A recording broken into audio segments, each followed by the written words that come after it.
ప్రేమిస్తున్నా అన్నప్పుడు నీ ప్రతి ఆలోచన నా గురించి అన్నావు. ఇలాగే నా ఆలోచిస్తున్నావు. నీ ప్రతి అడుగు నా వైపే అన్నావు. ఇలాగే నా స్పై చేస్తున్నావు. రాకేష్, నీకు ముందే చెప్పాను, నిన్ను ప్రేమించడం ముఖ్యం, కానీ అది అందరికీ చూపించడం ఇష్టం కాదు అని. వేరెవరికైనా కష్టం వస్తే ఖర్చు ఇచ్చేసి వచ్చేస్తాను. అదే నీకేమైనా అయితే కనపడకుండా కన్నీళ్లు పెట్టుకుంటాను.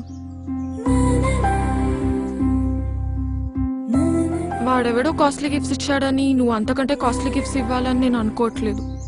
కోట్లు సంపాదించి కాళ్ళలో తిప్పాలని నేను నిన్ను ప్రేమించలేదు. కళ్ళలో పెట్టుకుని చూసుకుంటావని ప్రేమించాను రాకేష్.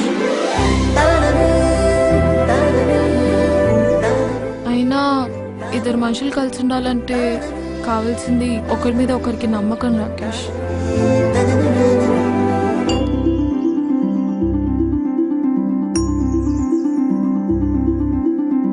ఒక అబ్బాయికి బాగా తాగే అలవాటు ఉందని తెలుసు కూడా ఒక అమ్మాయి ఎందుకు ప్రేమిస్తుంది అంటే ఆ అబ్బాయితో అలవాటు మానిపించగలనన్న నమ్మకంతోనేగా. ఒక అమ్మాయి 6 మందితో క్లోజ్గా ఉన్న అబ్బాయి తనని ఇష్టపడుతున్నాడు అంటే ఆ అమ్మాయి తనదే అనుకొని తను తప్పు చేయదు అన్న నమ్మకంతోనే. ఆ నమ్మకాన్ని ఒమ్ముపాలు చేయను నేను ఎప్పుడు. అందుకే నువ్వు ఏ అమ్మాయితో మాట్లాడినా నేను ఎప్పుడు క్వశ్చన్ చేయను, కోప్పడను.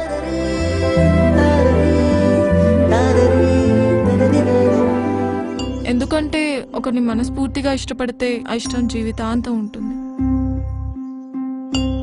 రే, నాకు ఒక విషయం చెప్పు. ఇప్పుడు మీ ఇంటికి చుట్టాలు వచ్చారని మీ అమ్మ వాళ్ళకి ఎక్కువ వడ్డిస్తే నీకంటే వాళ్ళు ఎక్కువనా?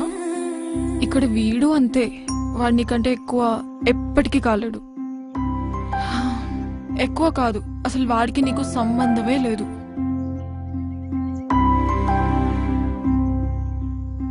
చూడ్రా, నువ్వు అడిగావని అలగను, ఆరాధిస్తున్నావని అరవను, ఆలోచిస్తాను. ఆ విషయంలో అన్నావని అర్థం చేసుకుంటాను, ఆలోచించి రియలైజ్ అవుతావని ఆశిస్తాను.